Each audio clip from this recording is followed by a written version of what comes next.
नमस्कार, state news में आपका स्वागत है। बुलेटिन की शुरुआत करते हैं खास खबरों के साथ। मध्य प्रदेश के खंडवा पहुंचे केंद्रीय मंत्री गिरिराज सिंह ने खरगोन हिंसा पर बोलते हुए कहा कि यह संयोग नहीं प्रयोग है। इस तरह की हिंसा कर प्रयोग किए जा रहे हैं। वहीं अब उसने एक पत्रकार में संघ प्रमुख मोहन भागवत के एक बयान पर रिएक्शन लेना चाहा तो वह नाराज हो गए। उन्होंने पत्रकार से ही सवाल करते हुए कहा कि आखिर आपको मोहन भागवत ने इतना प्रेम क्यों है, जिसके बाद वह पत्रकार वार्ता छोड़कर चले गए। केंद्रीय मंत्री और हिंदूवादी छवि रखने वाले भारतीय जनता पार्टी के नेता गिरिराज सिंह अपने सरकारी दौरे पर खंडवा पहुंचे। वहां पर ग्रामीण क्षेत्रों के दौरे कर विकास का जायजा लेने आए। देखिए, बीजेपी सबका साथ सबका विकास सबके प्रयास पे चल रहे हैं, लेकिन कुछ लोग देश के माहौल को बिगाड़ने का काम कर रहे हैं।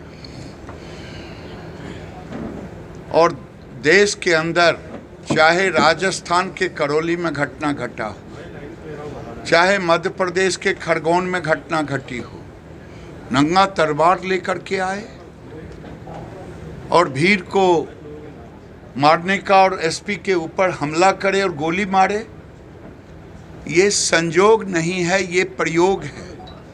गोरखपुर में मंदिरों पर मुर्तुजा हमला करे, ये संजोग नहीं, एक प्रयोग है। लोग कहते हैं अज्ञानता में होता है। वो एक आईआईटी का लड़का, इतना हाईली एजुकेटेड, और कुछ लोग जिन्ना के रास्ते पर चल रहे हैं, वो देश के माहौल को बिगाड़ने की कोशिश में लगे हुए हैं। जो कहते हैं कि उस गली में क्यों गए, भाई मुझे नहीं मालूम कि ऐसे शब्दों का प्रयोग क्यों करते। सीहोर जिले में संविधान निर्माता बाबा साहब डॉक्टर भीमराव अंबेडकर की जयंती पर भव्य विशाल चल समारोह पूरे शहर में निकाला गया। इसी कड़ी में आसपास के ग्रामीण अंचलों से रैली निकालकर सीहोर में अनेकों स्थान पर केक काटकर रैली निकालते हुए हर्षोल्लास मनाए गए। इस अवसर पर नगर के सुदामा नगर अंबेडकर पार्क में कार्यक्रम में आयोजित किया गया। उपस्थित वक्ताओं ने कहा कि बाबा साहब अंबेडकर भारतीय संविधान के अलौकिक शिल्पकार और विश्व बंधुत्व के ऐसे अग्रसर अमर पुजारी हैं, जिनके ज्ञान के प्रकाश और सर्वजन हिताय की कामना से भारत की पवित्र भूमि धन्य हुई। मैं वो चालू करता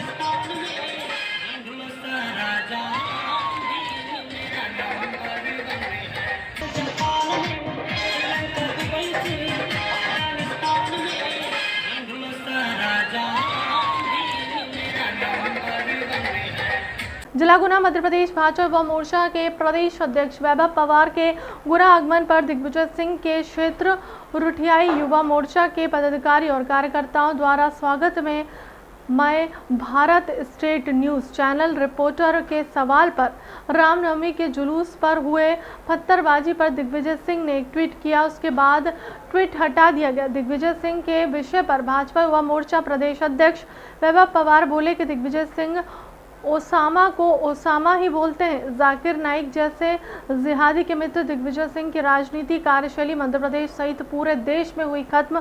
दिग्विजय के फोटो ट्वीट करने को लेकर युवा मोर्चा प्रदेश अध्यक्ष ने कहा, दिग्विजय सिंह का षड्यंत्र प्रदेश में धार्मिक उन्नाव फैलाना है।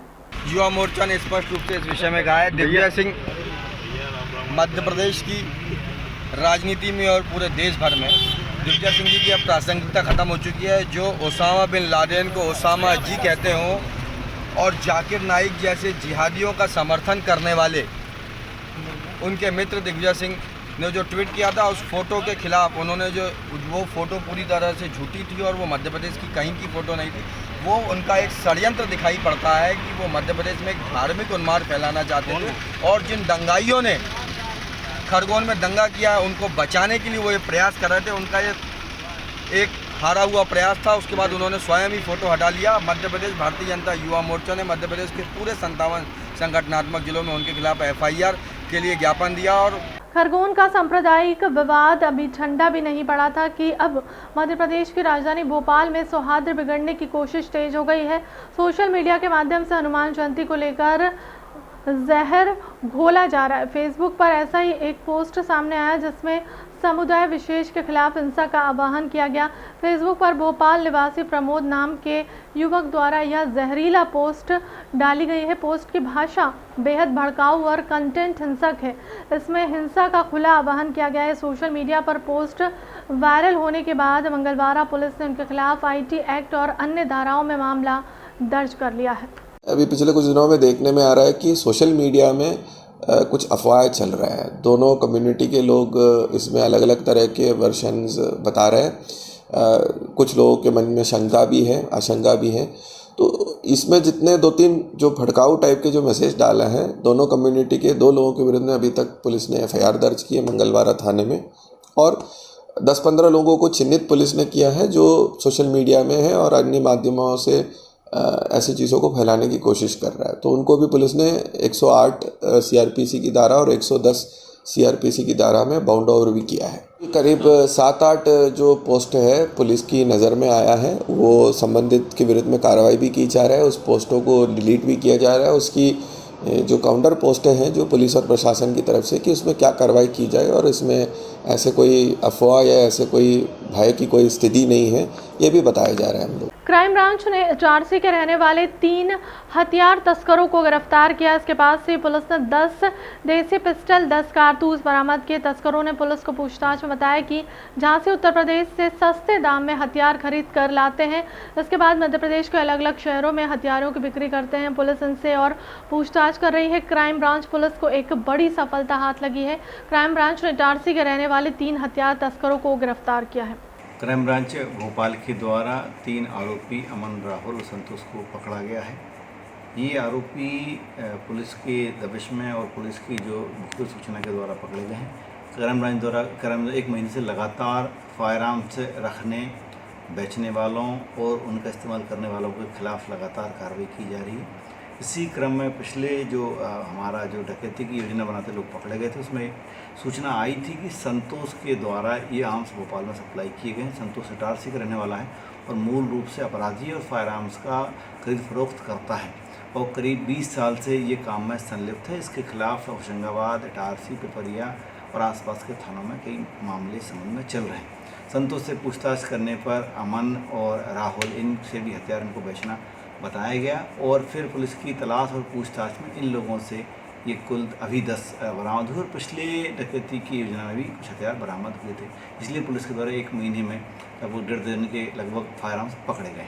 भोपाल के वरसिया में साईं भक्तों के साईं मंदिर पर भव्य अलौकिक आरती और महाभोग आयोजन भारती करने वाले विशेष रूप से इंदौर से आए साईं भक्त पंडित श्रद्धानंद पराशर, इन्होंने साईं बाबा की अलौकिक आरती की। यहाँ पर आरती आकर्षण का केंद्र रही। इस महाआरती में वरसिया नगर ग्रामीण के सैकड़ों श्रद्धालुओं ने साईं दरबार के दर्शन किए और आरती में शामिल होकर प्रसाद ग्रहण किया।